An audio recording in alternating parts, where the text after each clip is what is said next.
This is turned into a beautiful day for lots of reasons.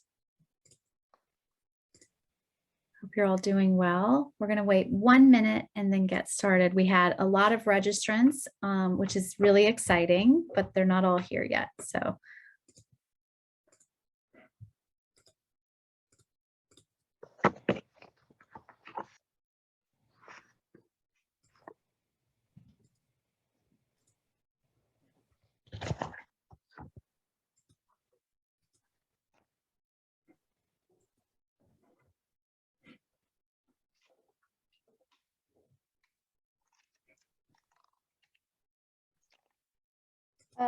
while we have a few minutes, everyone, if you would like to just add some information in the chat so that our speaker, Jun-Li, can get to know everyone that's here in the session and we can get to know each other as well. So if you want to put just your name, your preferred pronouns, your affiliation, your organization, or your art form if you're an artist, and the location that you're hailing from today.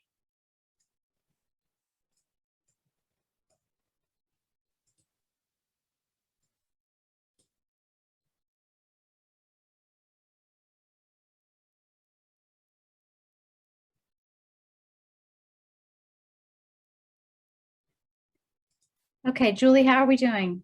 I think we are at about 32, so I think you can get started. I'll just let people in as they arrive. Great.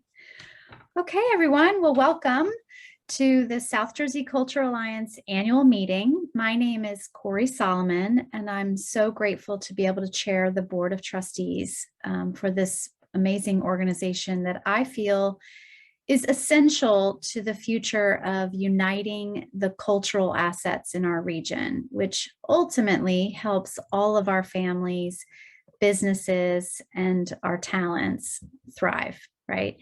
So I would first like to start today with our land acknowledgement that I would like to recognize the 8 counties that make up South Jersey are located on the traditional unceded territory of the Lenni Lenape people that inhabited these areas of New Jersey before the founding of the state, and that we continue to live on these lands.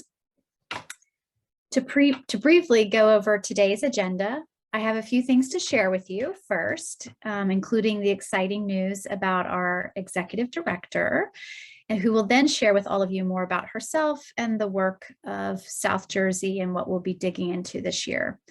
Then we're very grateful to have Jun-Li with us today, who will be leading a collaboration workshop that aligns with our vision for strengthening our relationships and connections between sectors and all of our membership like yourself. So there will be time during the workshop where we'll break into small groups, which we hope gives you all time to make new connections today while you're with us. So to get straight to business, on behalf of the board, I would like to present the list of our board of directors, which includes the slate for officers for the coming year. We are going to be meeting next week as a board to vote for that, but we would like to let all of you know who's involved and that we're currently searching for new members for the board. So if you're interested, please reach out to one of us. Specifically, Kim Brown is our governance chair and is certainly trying to work through a committee of finding talented people who are invested in this work. Next on the agenda, I would like to take a few minutes to recognize one of our very valuable board members that has had 5 years worth of monumental achievements and has gone above and beyond on her tenure on the board. And she's headed up our resources committee, our advocacy work, of course, through the organization and on the board. And she's helped really make creative placemaking a part of what we were, promoting over the past 5 years. And so big kudos to Anne-Marie. I think you're on the call, and we all just want to say thank you to you and for all of the time you've put in. And Anne-Marie's going to stay connected to us, but we're going to let her not work around the clock all of the time for the Cultural Alliance. So thank you to Anne-Marie. Big silent. I can't see any of you, but I hope you're all clapping and sharing in our appreciation for her. So the theme of the morning is strong, phenomenal women. And so that brings me to our next big news, that we have selected Jun-Li Wang to be our new executive director for the Cultural Alliance. So big clap there again. Jun-Li, most of you know Jun-Li. She's our Jun-Li, and she's been with us for several years now and has actually had 4 different titles already in the organization. And when we did a search for who had all of the right skills and the heart and the passion and the experience, we found that Jun-Li was already with us and is the right person. And working with Jun-Li closely over the past couple of years, I can't wait for all of you to hopefully get to know her. And her heart is what South Jersey needs. If anyone believes in the mission of what we're trying to do and connect everyone and get everyone involved, she's there. And so she also brings with her tons of experience over the past 2 decades with several different organizations in the culture and history world. And I'm going to let Jun-Li share more about that personally from her own self. But here's a big clap for Jun-Li, and we're so excited for you. We're all behind you, and we're just so grateful that you've taken on this role. It's a big job, and we know you're going to do great. So congratulations. And so without further ado, I'm going to turn this meeting over to our new fearless leader. And again, thank you for joining us and for being a part of the work that we're doing, and be in touch with us if you'd like to get more involved. So Jun-Li, take it on. All right. Thank you so much, Corey, for that lovely introduction. And thank you to the whole SJCA Board of Trustees for your confidence in me. I'm honored and humbled to take on the role of Executive Director for SJCA. As some of you know, the role itself of Executive Director might be new to me, but I am not necessarily new. I would love to say that I am, but I'm well past those years. I bring with me almost 20 years of experience working with artists and arts organizations, coupled with a business degree and a master's in humanities from the University of Chicago. I believe in lifetime learning, and I'm constantly looking for new ways to grow my skill set and expand my knowledge. And most recently, I participated in the NAS Executive Program in Arts and Culture Strategy with University of Pennsylvania's School of Social Policy and Practice, which is really a mouthful. But it was a fantastic program, and it really allowed me to gain a lot of the skills I think will be necessary to help move SJCA into.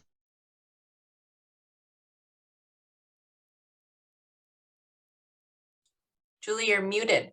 I muted myself. I'm sorry about that. So what did we hear up to? The mouthful of the Pennsylvania School of Policy?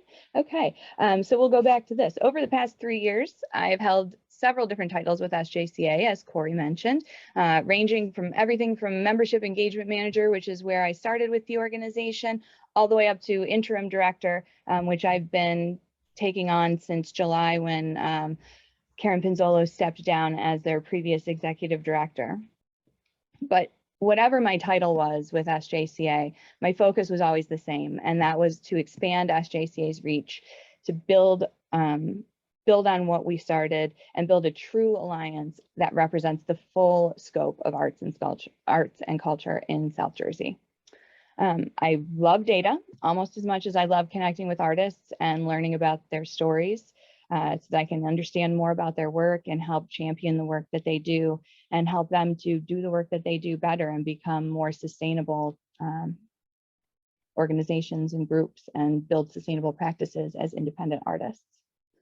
I truly believe that together we can build a stronger and more collaborative, thriving South Jersey.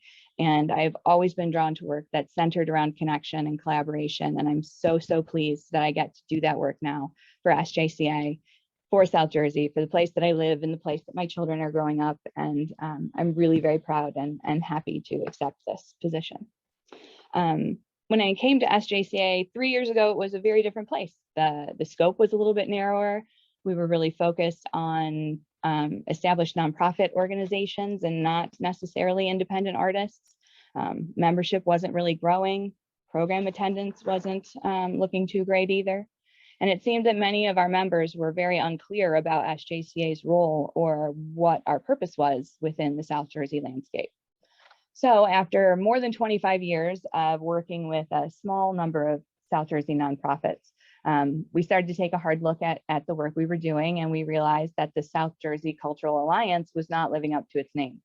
We were not representing the whole cultural ecosystem of arts and culture in our region. We'd been ignoring cultural contributions from non-traditional groups, independent artists, arts administrators, culture bearers, artists of color, cultural community groups, and other creative contributors in the South Jersey cultural community. The organization undertook strategic planning over the past year or so, and that helped us to take a close look at what we were doing and find new ways to become inclusive, sustainable, and impactful in South Jersey. From that planning process, we identified some guiding principles that are going to lead our work in the coming years. The first of those principles is that it will take the entire cultural community in South Jersey, arts organizations, historic sites, cultural organizations, tourism groups, artists, patrons, supporters of the arts, all working closely together to ensure the sustainability of the sector. Another guiding principle is that smaller organizations, under-resourced and emerging artists, and groups that focus on culturally specific arts and history are an essential part of the cultural landscape in South Jersey, and we need to bring these groups into the Alliance to make us more inclusive, more responsive, and to be better advocates for the sector as a whole.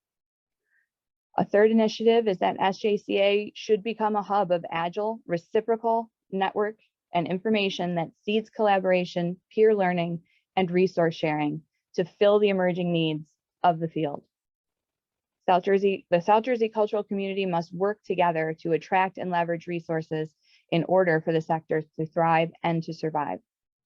And finally, the creative economy of South Jersey depends on the synergy between people, organizations, and sectors, which is why our overarching theme for almost every program that we are doing is collaboration and communication and connection, because those are the key themes that are going to keep South Jersey thriving. One way we approached this new direction for our work was by launching something you might have heard us talk about, the South Jersey Cultural Asset Map Project, or what we call SJCAMP. It's been going very well.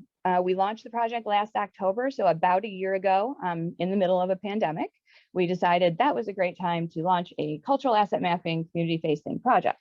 But despite all of the obstacles that COVID put in our way, the program went swimmingly, and we were able, with a fully remote team of only interns and one staff member from SJCA, to build a database and an interactive GIS map that houses now more than 800 cultural assets and listings, and that list grows every day.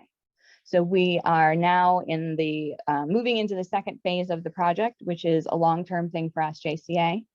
We're able to accomplish, all of this amazing growth through the thing that we are preaching to everyone all the time, and that is collaboration. As I said, we run on a very small staff, currently just one, and you're looking at her.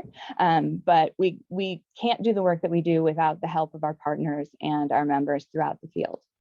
By partnering with universities that are members and board members of SJCA, Stockton and Rowan University, we were able to obtain access to a diverse pool of interns that are interested in the work we're doing and able to help us to get the map off the ground and to keep it running smoothly.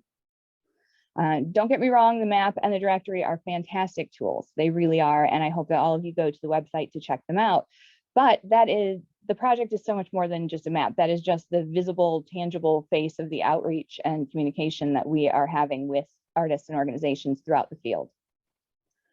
It showcases the robust and diverse array of arts and culture that we have here. South Jersey is so unique in our marriage of arts, culture, and history together that it's such an interesting story to tell, and the map really helps to provide a central directory for artists and organizations to find each other, and for the public to find out what is happening in arts and culture in South Jersey.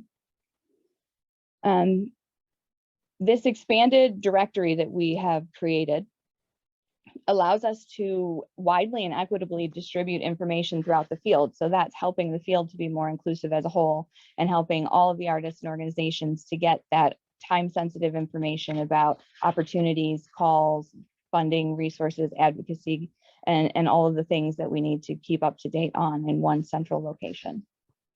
That communication network does work two ways.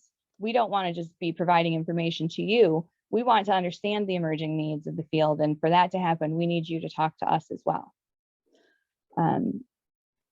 When we can have a better understanding and know where the needs in South Jersey lie, we can broker communities of practice that can provide opportunity to foster collaboration, build capacity, and to pool our resources so that we can shift our attention to areas that have true lack of resources versus people recreating programs and not using collaboration as one of our tools in South Jersey.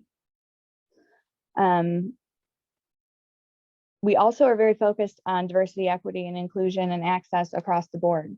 We began work to really address this in a systematic way about 2 years ago with ofbyforall.org.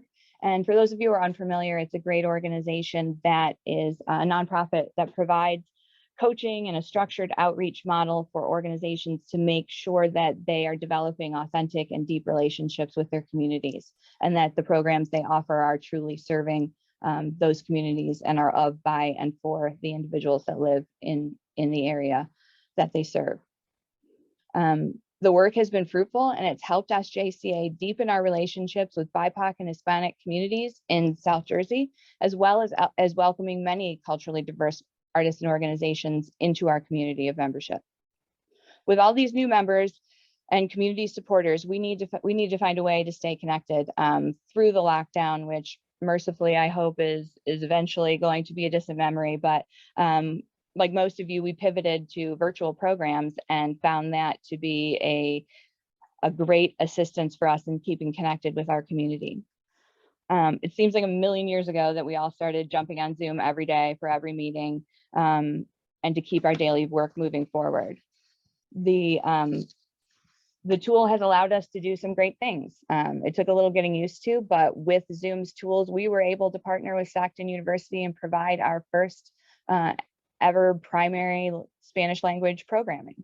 We partnered with them to provide the translation software on Zoom, and we had a graduate student do live English translations during the event. And it was inspirational, so much so that several of our organizations asked how we did it so that they could recreate that in their own programming. And that's the kind of effect we want to have through peer learning and sharing of best practices and tools and tips. We can all improve the work that we do. While we might all be experiencing a bit of Zoom fatigue now, no one can deny that the virtual meeting has its benefits, especially for an organization like SJCA that's geographically spread out. Virtual programs give us a way to stay connected, informed, and accessible to audiences of diverse backgrounds, abilities, and geographic locations. I think we all can understand how difficult it is to get away from the office and travel for an in-person meeting, particularly given the size of our 8-county region. Some of you might travel more than an hour just to attend a brief meeting with a partner. That's just not feasible for many of our busy administrators. So that's why over the past year, we've offered monthly virtual connection sessions with speaker topics suggested by our attendees. We've also offered periodic South Jersey Creatives at the Table sessions that were studio tours, discussions, cultural discussions, or other presentations done by diverse artists across South Jersey. We partnered with Cooper's Ferry Partnership to bring a Camden specific version of that program to the public, and it was very well received. We also have been this summer engaging in South Jersey artist conversations online, which is the beginnings of these smaller communities of practice that we are brokering to try and connect the community and to foster collaboration. I'm sorry, I have to take a drink real quick. These events give SJCA and our members dedicated time and digital space for networking, social learning, and collaboration without the travel time and commitment. It also helps us as SJCA to amass a resource library of prior conversations and subject matter topics that we can house on our social media and website for future use by members and visitors to our site. Feedback from all of our events has been overwhelmingly positive, and almost every session is followed up with an email or a phone call detailing some collaboration or inspiration that happened as a result of the program. Don't worry if you've missed any of the sessions. We are recording all of them, as I said, and they are available on our YouTube channel as well as on SJCA's social media platforms, which will be receiving an overhaul in the coming weeks to allow our communities to have another place to gather online, even when it's outside of an SJCA program. In addition to our virtual events, we are going to try to broker some of those small communities of practice sessions to help the field come together and discuss shared interests. So some of the community of practice meetings that we have already piloted include county cultural and heritage offices, which have been meeting collectively for, I think we've had 3 or 4 meetings now. And that has been going very well. We've been sharing best practices and ways that we can streamline processes and lighten the workload. Community practice meetings can take place both virtually and in person when that's appropriate, and I hope that they do, because we do miss seeing all of your faces in person. There'll be more details on all of these programs coming out in the next few weeks, but I wanted to give everyone kind of a sneak peek. In addition to our virtual practice, communities of practice meetings, the website's going to be getting a big makeover as well. I know that the workday has changed. It's not always 9 to 5. You're not always behind your desk. Sometimes you're at home, sometimes you're on the road, sometimes you're working in the middle of the night when your children have gone to bed, and you always need access to ways to connect to your community. It's not always at 1 o'clock on a weekday that you have the burning questions that are going to help you move your work forward. So we want to make sure that our website provides a landing space and a central hub where you can go to find all the information you need and share information with your constituents. It's going to provide more ways to connect, engage with the map, and find your cultural colleagues in the South Jersey cultural community. It's going to include features like direct access to your digital profile and your member records, so you can keep those images and information and website and email fresh and dynamic, so that when people find you online, they actually get to you and they have the face that you want them to see on your profile. Enhanced map searchability features for the SJ Camp project.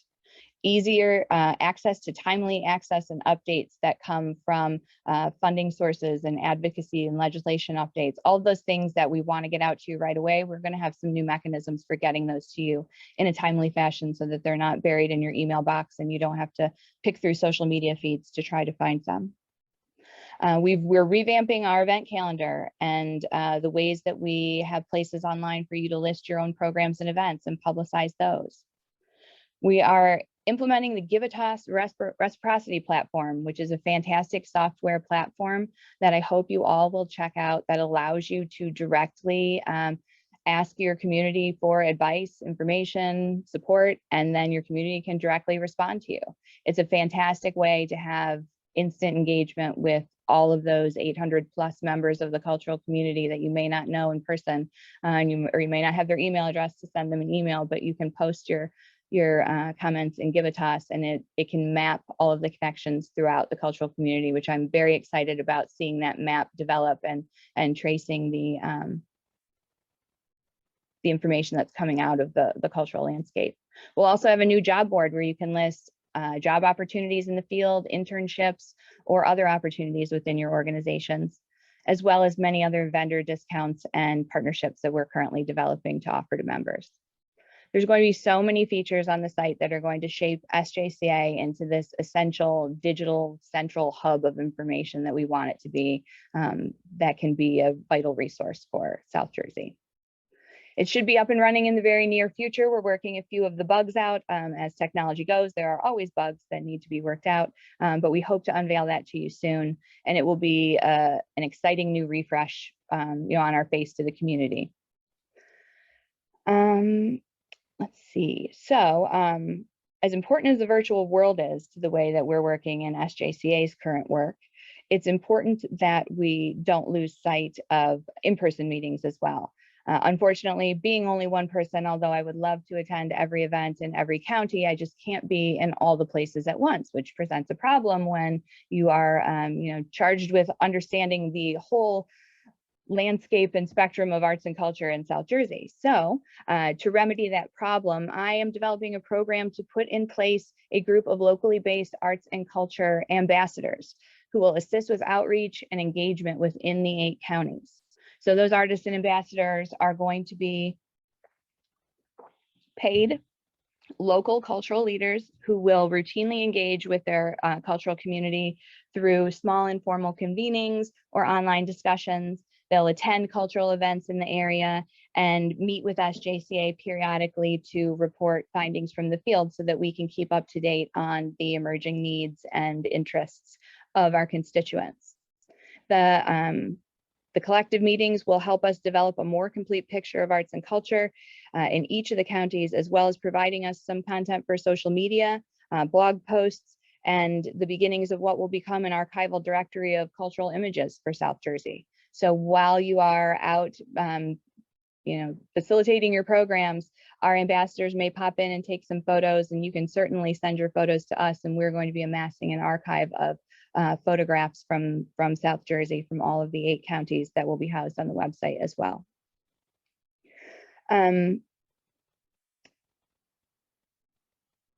The ambassadors will hold their positions for 1 to 2 year terms, and that will ensure that we have a diverse array of artists and administrators that are filling those roles. What we're really trying to do here is develop a pipeline of diverse, skilled cultural leaders that have grown their skills from within the community, grown their networks, and built up their skill set so that when they leave these roles, they can have the opportunity to successfully serve on boards, committees, or staff of other South Jersey cultural institutions. And hopefully they will be mentoring other emerging artists and others interested in potentially filling these ambassador roles so that we can keep that pipeline full of homegrown local cultural leaders who are vested in the solutions that they are creating for their communities and are providing technical resources for the county cultural and heritage offices, having discussions that are bringing back information and important things back to SJCA so that we can keep up to date and understand what's happening out in the field. Let's see. A component of the program is to develop these leadership skills with training from Springboard for the Arts. So they will be taking some classes that Springboard for the Arts have developed to help them to understand the best ways to work within the community, to develop their skills, and to be able to best serve their constituents locally. So we are very excited about that program and the collaboration and partnership that it deepens with the county cultural and heritage offices, who SJCA is very interested in supporting and helping the work that they do, because they support many of the smaller organizations with smaller budgets or those that are not qualifying for state funding. So as you can see, we have a lot of things in the hopper. We've got a lot of plans for the next few years. And I would say if I had to choose an overarching theme, as I said before, it would be collaboration, connection, and synergy. Those are terms you're going to be hearing a lot. I know they're buzzwords, but to me, they are real and meaningful. And I think that all of our work points towards them. So I consider them, while buzzwords, to also be integral to the work that we're doing. They're the pillars upon which we're building this community and making everyone feel included and heard and recognized. Our membership is among our greatest assets. Acting as a mechanism for exchanging ideas, providing mutual support, and learning from the experience of others, each of our members comes together to build up each other and strengthen the cultural community of South Jersey. And we want that to be perpetuated and grown, and we want everyone to share in the philosophy that together we're strong.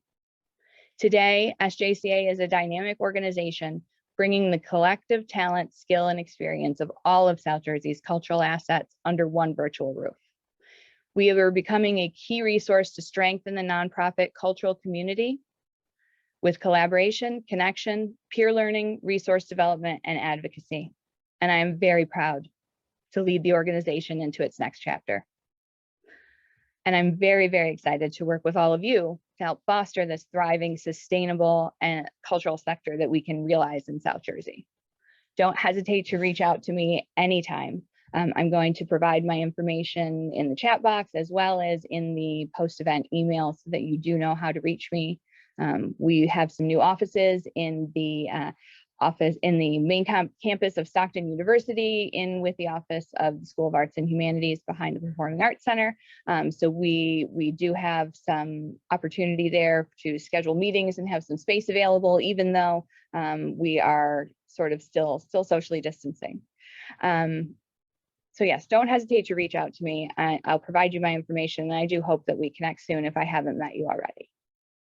Now, in keeping with this theme of connection, collaboration, and community, I want to introduce Jun-Li Wang, who is the Associate Director of Programs for Springboard for the Arts.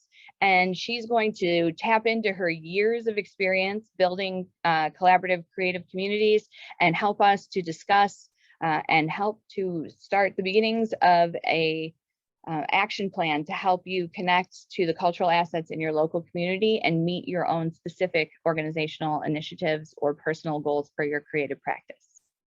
So thank you so much, Jun-Li, for being here with us today.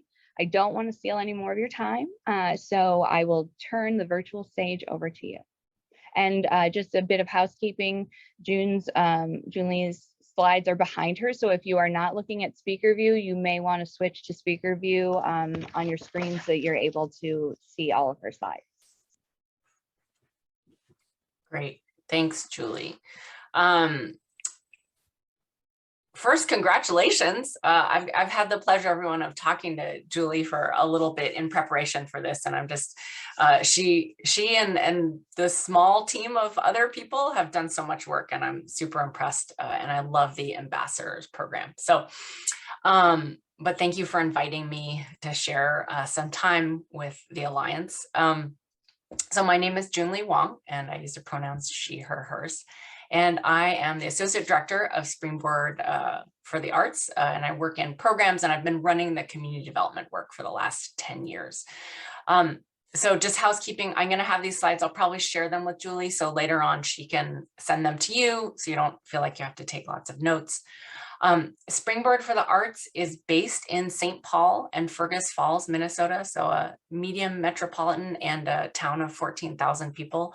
And we're in the land of the Dakota and the Anishinaabe people.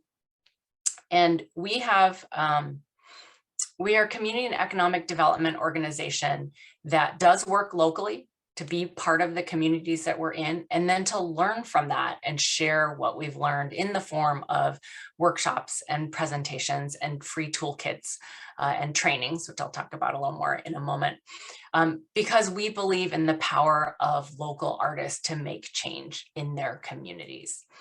And I just started launching on my thing, but I also wanted to ask you a question before I get too far.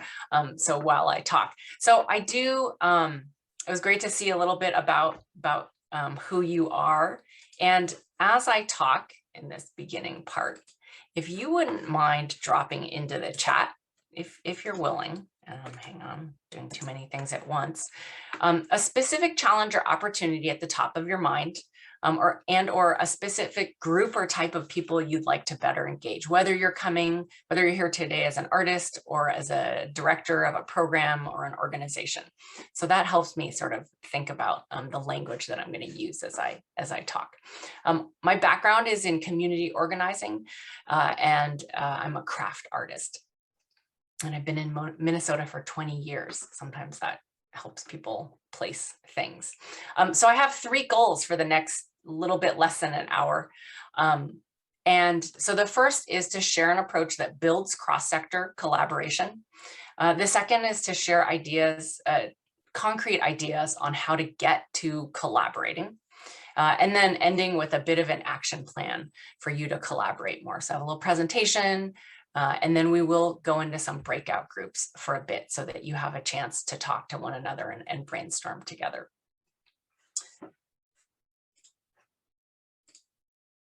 So backing up, so for Springboard, artists are defined very broadly. Artists are people who call themselves artists, you know, capital A, maybe make their full income, make their full livelihood from creating art, to people who style hair, who sing in community choir, who carve spoons, who bake bread for neighbors. This whole span of people are artists to us. And that may, for some people, that's not a great definition, but so I want to recognize that. But whether you're sort of recognized as an artist, or you might be a cultural worker or storyteller, cultural healer, all of these folks are artists. And in that, we're recognizing that most people have some form of creativity, and that creativity is absolutely an asset to tap into. In that, one, absolutely, yes, artists make and produce things. Right, for sure. They take ideas, different materials, conversations, they weave them together, they create something new. They take what they learn from that process and they ask more questions, they have more conversations, and they do it again in a slightly different version. So artists for us are makers and producers, but they're also people who have a critical process that can be brought into so many of our other processes and other sectors to really impact how systems work. So the long-term change that we're looking for is for artists and for creatives to be at those conversations where a city talks about a bridge, and they talk about a bridge and they have the artists at that table, not to say where art can go after the bridge is built, but to ask questions about what a bridge is for, who else should be in the conversation. What does transportation mean? What is walking? Why do people go from one place to another? And so that's our long goal, artist-centered in change. So just briefly, here are some of our guiding principles, which will tie into, which I think you'll see reflected in what I talk about. And the other thing is that I know in the nonprofit sector, we're so used to feeling, using a sort of scarcity mindset. And what we have discovered is when we share resources, information, money, space, that we can do exponentially better with people, with other partners, and for communities. And so to flip that notion from scarcity to abundance, and that yes, things are not spread out the way they should be, but that we can correct that, is huge to the way that Springboard works. The other thing, start with collaboration, but also thinking big, but starting small. So we don't have to solve every problem and have a 5-year plan, but we can start with the grain of an idea because we're trying to reach a large goal. So I'm actually gonna talk. Okay, let's see. So I wanted to share our overarching approach, which is, how do you work with artists? Okay. I actually gave a presentation like an hour ago, so I'm trying to I'm getting confused with what my crowd here. So we've been working with artists for 30 years. And in the last 10 years, we've been engaging artists in community work, in community development and economic development. And our approach is to say, well, we could have $20,000 and we could put out one call for one artist to do one piece, one kind of work, and there'd be some fanfare around the call and then the selection of whomever it was, and then they would do the work and there'd be another bit of fanfare and meaning around that. Or we could take $20,000 and we could fund 20 artists to do $1,000 projects. They would be fast, they would be low risk, they would be in collaboration with 20 different collaborators. The artists themselves would have 20 different art forms, 20 plus different perspectives, come from different backgrounds and cultures and communities. And then from there, we all learn. We learn what community shows up for. We learn which artists really like working with city planners or public works. We learn that businesses actually do want to work with artists. We learn which artists want to go deeper. And so from there, we then build on that. And so I just wanted to share with you a couple of impacts. I think a lot of times we work with arts organizations that do this great work in community, but sometimes the language in which you frame your work doesn't match up with, for instance, community and economic development the community and economic development sector, or like the recovery sector that we're in right now during the pandemic. So very briefly, we see three kinds of huge impacts when you work with lots of artists. So this is, again, working with many, not just in one project, but tens or 20s or hundreds of projects. So changing and enhancing community narrative and identity. So how does a community see itself internally? Does it see itself having people who care about each other, who do things in public space, who create joy, who share community stories? Also externally, artists bring attention to places so that people think, oh, this is a pretty cool place. Maybe I'll go shop there. Maybe I should really spend some time in that area. So the community narrative and identity. Second one is building social capital and diversifying cross-sector networks. So artists bring people together, right? Whether they're doing something on a street corner or hosting an interesting conversation, people who might not normally go to a city hall for a conversation might meet each other because they go to this thing that an artist has done. And in these times, we know that communities that are more resilient are more connected. I should actually flip it. Communities that are connected, where people know each other or think that their neighbors will help take care of them and that they should take care of their neighbors, those communities do better, even if they're poor, right? So yes, financial resources, but also social capital makes a huge difference in the resilience of communities. Diversified cross-sector networks, when you work with lots of artists in this way, they can work with lots of different collaborators. And then increasing community health and economic vitality. So artists get people walking, they get people talking about hard issues, which helps us with our mental health. They bring attention to places so that people care about them, people steward them, they go buy things. And also this is another way of artists making an income. So if you're an artist or if you work with artists, absolutely, in a community, we want those artists to be valued and paid. So that is part of, so these three are the big three.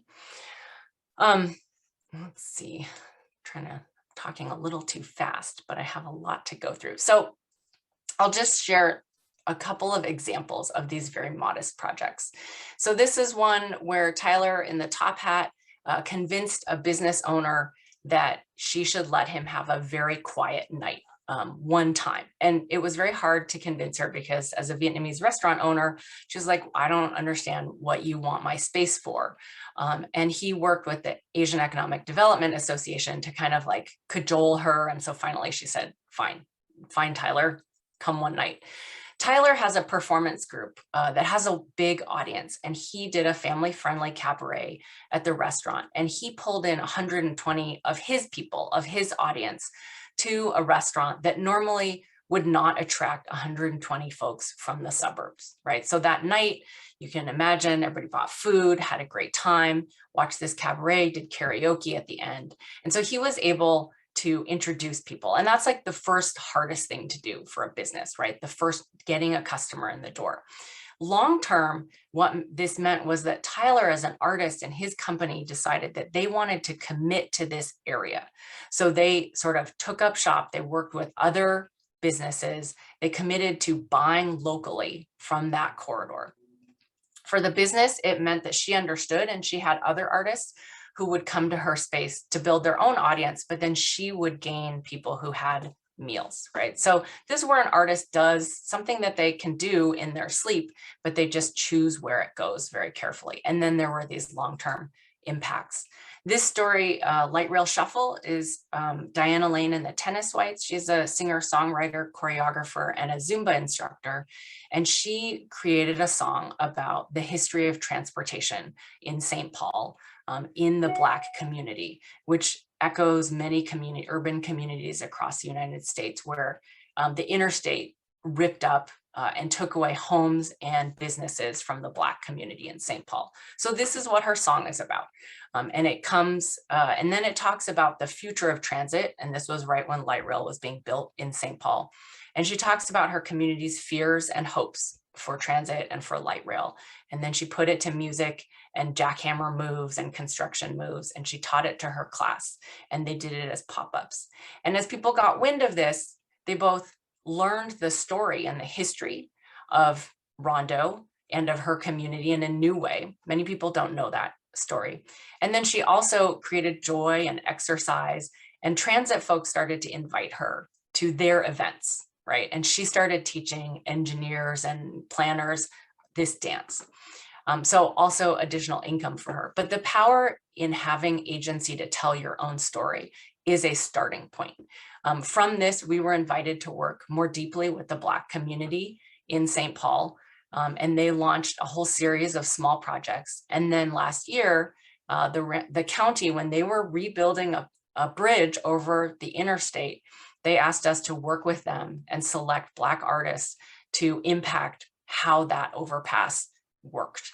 And so from on the face perspective, it looks like artists have added these elements to that overpass.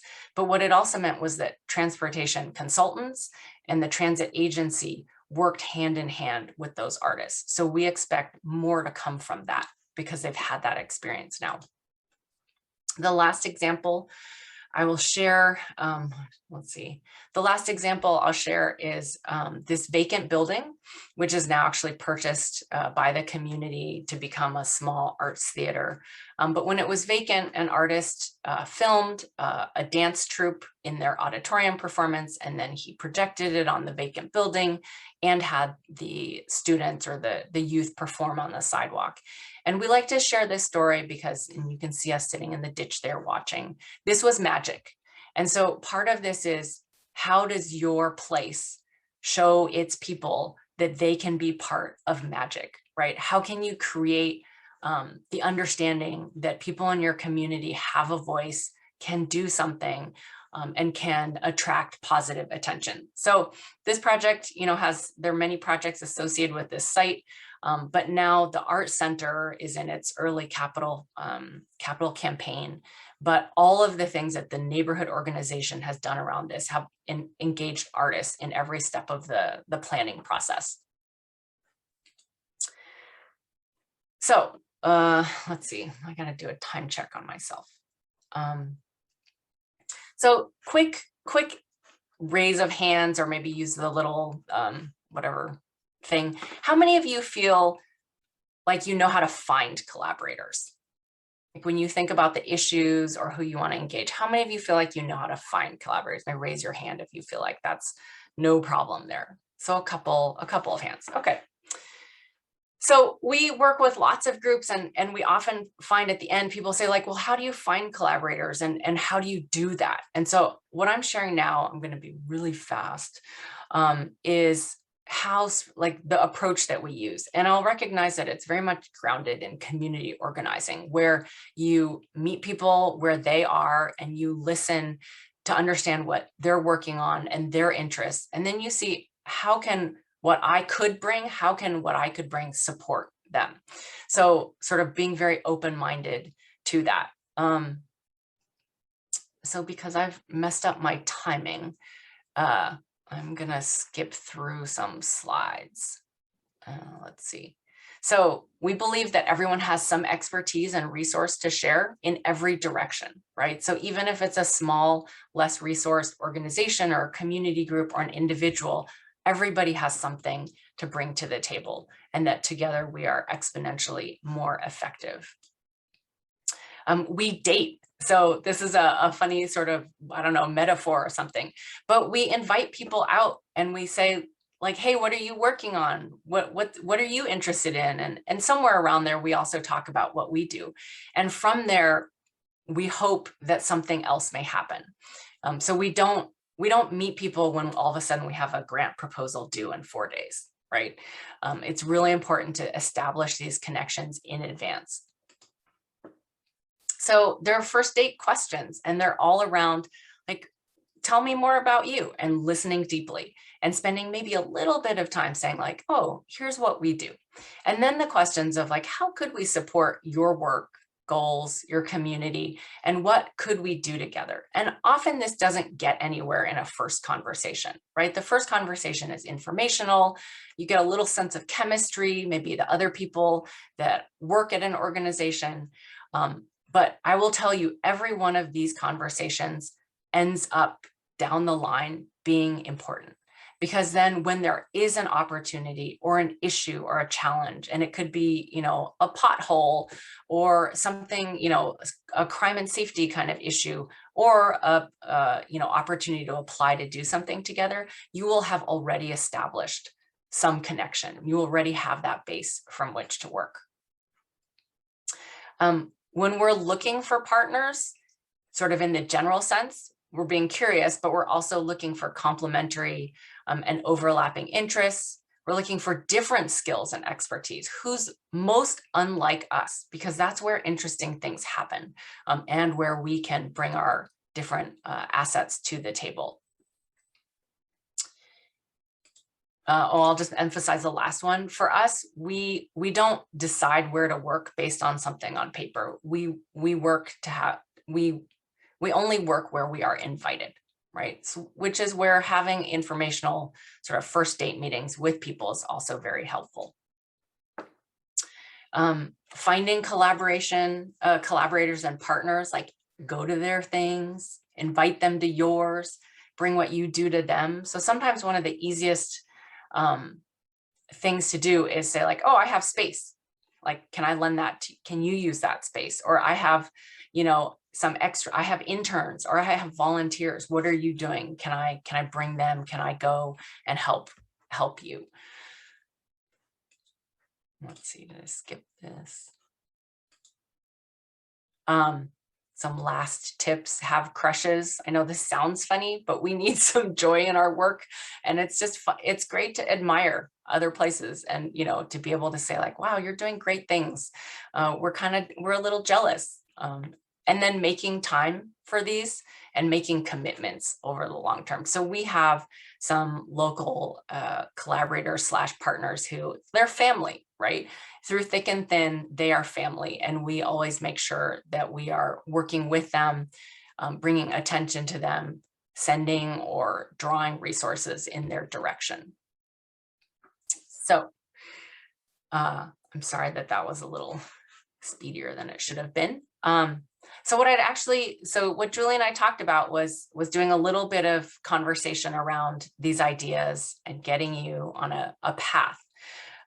So we're going to do sort of 3 things in the next 15 minutes or so. So I'm going to drop a link in the Dropbox, in the chat right now.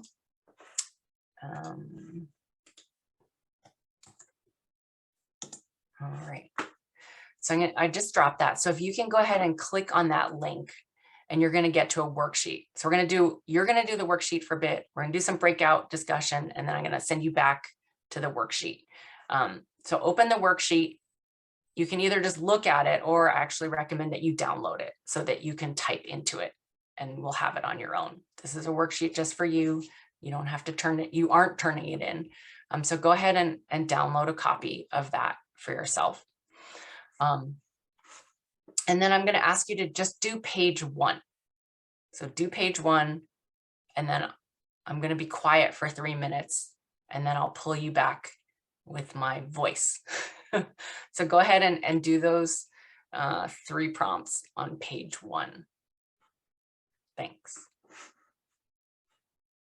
Going to move you into small breakout rooms in a moment. And in those rooms, I put the instructions in the chat here. And oh, hang on, I can also do this. So share space, do some introductions, take turns introducing your issue or opportunity and who you hope to engage, and then share ideas. You share this geography. It's, you know, not one spot, but it's a shared spot, and see what you come up with whoever's in your room. So I'm going to go ahead and do that. And if you are accessing the questions through the chat, make sure you copy them before you get into your breakout room, because I don't think that translates. You should be able to see this version. You can still see this in the chat. So, all right, see you. I'll give you a 10, 12 minute warning. All right. Welcome back. I guess it's a good sign that when you close the rooms, nobody comes back for a little bit. Means deepen talking. Muted. Does the participant number always indicate the total number even that's in the chat rooms? Or is that? I'm not sure what you're looking at, Julie. I mean, the total number of participants for the session. Oh no, it's adding up as people are coming back. So I answered my own question. Oh, okay. All right. I think it looks like everybody's back, but let's just take another couple minutes for you to move on to that page 2 of your worksheet, just to jot down some notes, maybe based on your conversation or things happening in your head around who you might reach out to and how. Do you know them? Do you need to find an introduction, etc.? So I'll be quiet, but if you will spend a couple minutes there. And as you're sort of finishing that up, if you're willing to share an action step or an organization or a group that you think you're going to reach out to, if you're willing to share that with us, that would be great. No pressure, but it's always nice to see what ideas come out of this, having a small group conversation.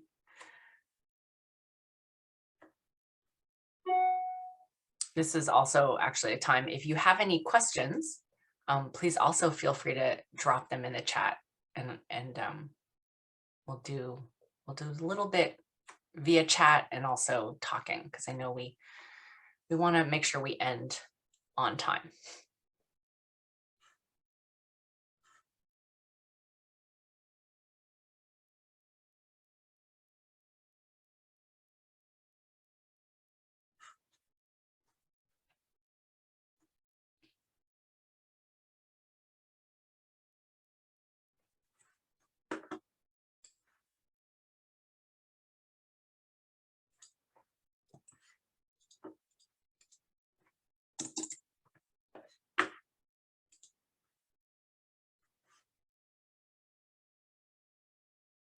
All right, looks like some people in small groups are reaching out to one another. That's great. Well, let's open it up for the last bit of time, and I want to make sure I leave a little time for Julie to have sort of final words.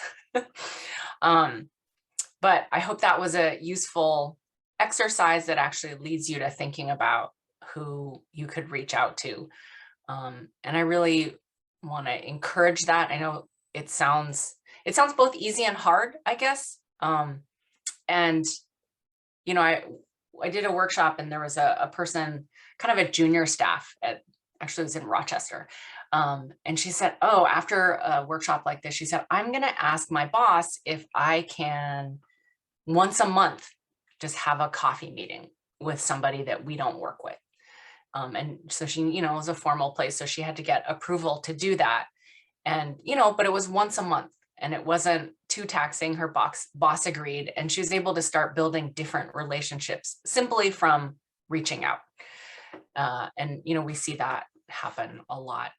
Does anyone have any questions that they want to raise out? I just want to chime in for 1 second and say that I absolutely love that idea, and that if anyone is interested in making a similar pledge to reach out to one new partner a month, SJCA can help with that. I can certainly help you to identify those that are around you in your community that you might want to reach out to based on your projects, or we can just kind of randomly match you up with people that are doing similar work so that you guys can chat. So reach out to me and let me know if anyone's interested in doing that. I think it's a great idea.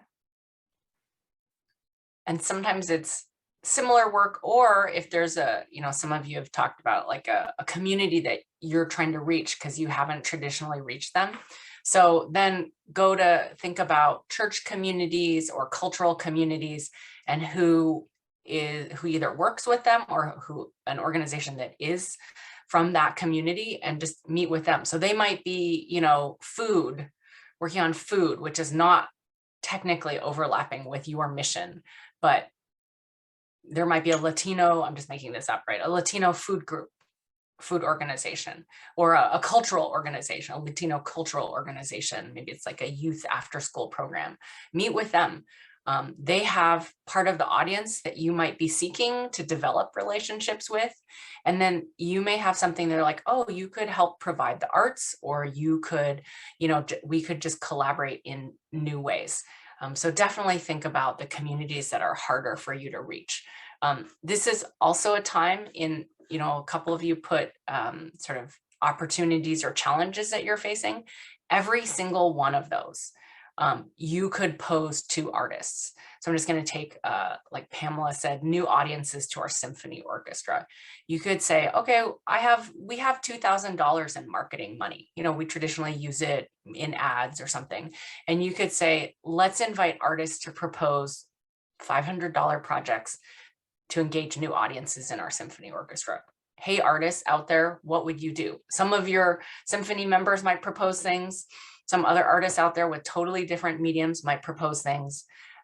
Some of them might come from those communities that you're trying to engage with. See what those 4 projects are. Support them, write stories about them, share those stories, build on those. And that will change how you are able to reach those audiences. And it can be very fast as well. So it could be $500, do a thing in the next 2 months. So all the things that you brought up are things that literally ask artists what they would do. You don't even have to figure it out. You just have to give them some parameters, like this fall kind of thing. I'm seeing if there are any other. Yeah, all of the challenges and opportunities that you brought up. Just ask artists what they would do and support them to do that. I just want to put on my slides, here are some of the toolkits that we have. They're all free downloads because we want to share this information. So feel free to look at those. And then we also have a national training program right now that is free for artists, and it is free for Black, Indigenous, people of color led community organizations. And then there's a sliding scale fee for agencies and community organizations who don't fall in those other categories. It's called Art Train. It's slightly framed around federal funding and recovery dollars right now, but it's really about how to support, how to engage with community and support more thriving, resilient communities. So that's here. So arttrain.org. Making a little plug, would love to see you there. And we go much deeper into this work and provide some models that you can take and run with. So I appreciate your time. I don't know if Julie, if there's anything or a last question somebody had. I just want to say thank you, Jun-Li, for a great presentation and getting us started on thinking about ways that we can reach out to our communities. We all get locked behind our desks, and I think sometimes we forget that there's a big world outside and we can connect to it to make our work easier. So thank you so very much. And the resources that Springboard for the Arts offers are amazing, and please go to their website and take a look. They have so many toolkits that you can download with everything you need for your programs spelled out, and great training programs as well. They've been an excellent resource. So thank you again. I really appreciate it, June. And as for the rest of you, we have just a couple of minutes left here. I put my contact information into the chat box along with the survey for today's session, but we have a couple of minutes for people to ask questions of me about SJCA or anything that you've got on your mind, or just share something that you're working on. If you have upcoming programs or exhibits or things that you want to share with the group, we've got about 5 minutes, so we can take that time to do that. Anyone? Kenneth? Hi, nice to see you. You're on mute. Hey. Hi, Kenneth Leap. I'm representing an small arts nonprofit called Reimagine Runnymede, and I'm also an artist myself. We have an opportunity coming up where we have been restoring the hiking trails in our local park, and we're looking for artists that would be interested in coming out for a day of just doing plein air painting in our park to just heighten awareness about that it's a beautiful little natural area. And we have partnered with our local women's club, and the first 12 artists that sign up, that they say that they want to come, will receive a very nice box lunch from our local ladies. So we're not offering to pay the artists, unfortunately, but we will help to market them on our website. We'll just say that they're out there. There's no fee for them to sell anything that comes as a result of doing it. So we'll put links to where they can engage with the public during that day. So it's just a nice day of like be outside. And so date, it is November the 13th. That is a Saturday. And the rain date is Sunday the 14th. We're doing it roughly from 10 to 4. And information for that would be available through our website, reimaginerunnymede.org. So you could type in info@reimaginerunnymede.org. And we're also on Facebook and Instagram under the same auspices. We just finished a very nice little calendar that we put together that we're using to promote the park. This is the little nature trail. Working with the town to help to put 2 bridges across the creek, and we're looking for help with that. If you know anyone who has those techniques, there is the town has a budget of $25,000 to put bridges back into the park, and we're looking to either use that as a match for something even more amazing and whatever can come out of that. So thank you for your time. I appreciate that. I'll put that information down in the chat. Thanks, Kenneth. I have a couple of thoughts for you too. I'll get with you offline. Great, thanks.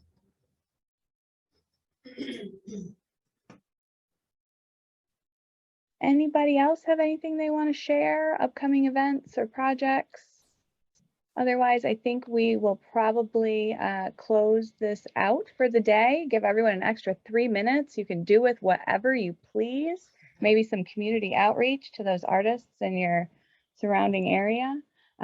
Thank you so much for coming today to share the information with us about what's been happening at SJCA and what we have planned for the future, and to listen to Jun-Li as she helped us understand ways we might connect with our community further.